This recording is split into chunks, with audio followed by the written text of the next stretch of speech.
السلام عليكم ورحمة الله وبركاته. النهاردة يا جماعة هنتكلم عن حاجة مهمة جدا وبنتعرض لها كلنا في كل دورة، ولازم تعرف كل تفصيلة فيها علشان تعرف تتعامل معاها.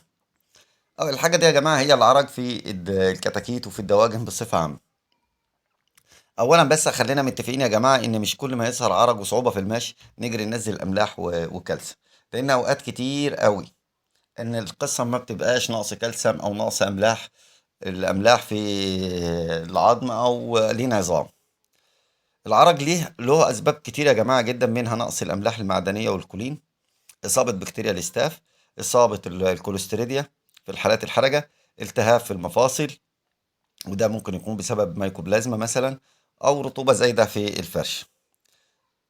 تعرف تفرق بينهم إزاي؟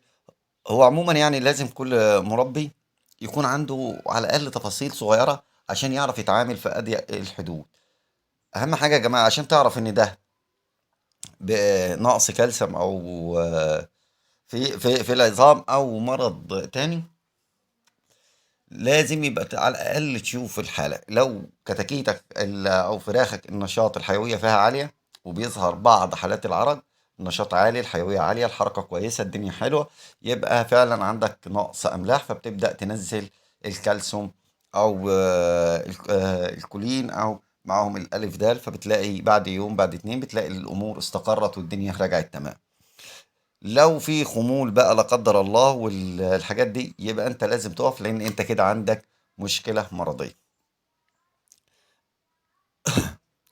لو سببه الكوليستيريديا مثلا هتلاقي نافع كتير، تدهور شديد في صحة الفراخ بتاعتك، لان بكتيريا الكوليستيريديا مع الكالسيوم هتنشط جامد والحالة هتسوء اكتر واكتر، فبلاش تنزل املاح يا جماعة.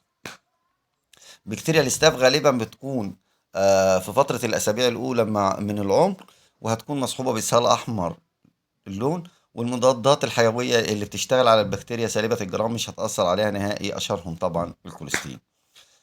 باختصار لو في أي أعراض مرضية مع عرض بلاش أملاح نهائي يا جماعة، علشان بتزود المشكلة مش بتقللها.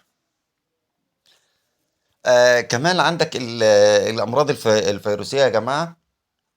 الجمبور بيعمل عرج، نيوكاسل بيعمل عرج، الاي بي بيعمل عرج، الاوكولاي في البكتيريا الاوكولاي بيعمل عرج، الكوليستيريديا بتعمل عرج في بعض حالاتها. الميكوبلازما بتسبب التهاب في المفاصل وبتعمل معاك عرق. في حاجات من ده بتشتغل بتتعالج برفع المناعة، في حاجات بتتعالج بالمضاد الحيوي، في حالات بتتعالج بالكالسيوم والأملاح. لو لخبطت في التلاتة دول مع بعض في تشغيل، هتلاقي لا قدر الله الدنيا بتسوق معاك وهتحصل معاك كارثة وهتودي نفسك بكارثة. يبقى زي ما قلنا انت لازم الاول تشوف لو في بعض او بتظهر عندك حالات عرض مع والحيويه والنشاط والقطيع سحب العلف حلو والحاله الصحيه تمام، ممكن في الحاله دي يبقى اهلين عظام، وتنزل الكالسيوم او الحاجات اللي هي تخص الكالسيوم في العظام زي الكولين والكالسيوم وفيتامين الف د. لو لا قدر الله في مشاكل فيروسيه ودي اعراضها كتير قوي، بيظهر معاه بقى سواء ورم في الوش، سواء نافق كتير، الحالات ديت على حسب نوع الفيروس اللي عندك، يبقى في الظروف ديت لا هينفع تنزل مضاد حيوي ولا هينفع تنزل املاح. طيب لو في عرج، في بقى هتلاقي الرطوبة الفرشة مثلا عندك فيها تجليف، يبقى انت في الحالة ديت لازم تجفف الفرشة بتاعتك لو فيها ترطيب وكده، لان الترطيب ده بيعمل او بيسبب عرج.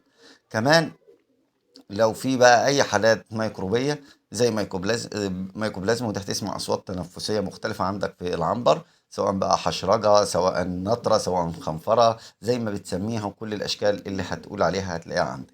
دي هتنزل لها مضادات حيويه، وبيشتغل في الفتره دي السيبر والنوميسين ممتازين جدا في الحالات دي.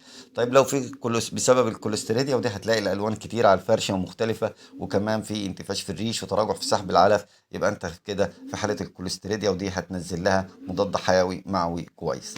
كمان اللوكولا يا جماعه، ده لو الفرش عندك جافه خالص وفي الرطوبه منعدمه في العنبر، وبالذات في البطاريات ممكن بتظهر الحالات دي اكتر، فدي هتنزل حاجات اللي بتشتغل على القلاي وعلى التهاب المفاصل زي النوميسين، بيكون ممتاز جدا.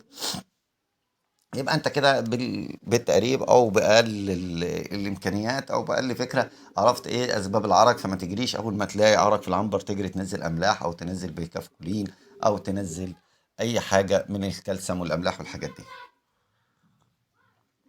عشان ان شاء الله ربنا يسترها معاك. لو فهمت المرض صح وبدأت تتعامل معاه على الأساس الموجود، هتبدأ الدنيا تخف معاك بسرعة والدنيا ترجع والأمور ترجع معاك لطبيعتها، ومش هتتعرض لأي مشاكل أكبر من كده، والموضوع هيتلم معاك بسرعة. إنما شغلت دماغك في حاجات مختلفة وما أنتش فاهم، للأسف الدنيا بتتدهور، وعلى ما بترجع أو بتوصل للقرار الصحيح بتكون الدنيا زي ما بنقول خربت، أو أنت خسرت كتير من مالك أو من قطيعك بسبب إن أنت واخد قرار غلط. يا رب تسمع الحلقة دي كويس وتفهم الموضوع وتفهم القصد، وإن شاء الله بإذن الله تعالى في حلقات جاية كتير هنشرح أكتر وهنتكلم أكتر عن الموضوع ده.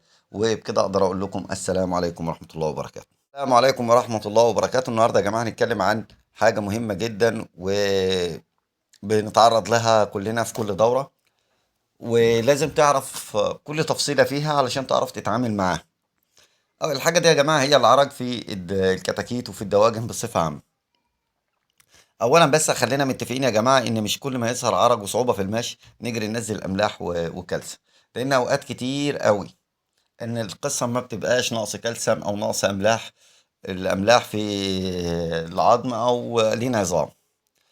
العرج له اسباب كتير يا جماعه جدا، منها نقص الاملاح المعدنيه والكولين، اصابه بكتيريا الاستاف، اصابه الكوليستيريديا في الحالات الحرجه، التهاب في المفاصل، وده ممكن يكون بسبب مايكوبلازما مثلا، او رطوبه زايده في الفرش. تعرف تفرق بينهم ازاي؟ هو عموما يعني لازم كل مربي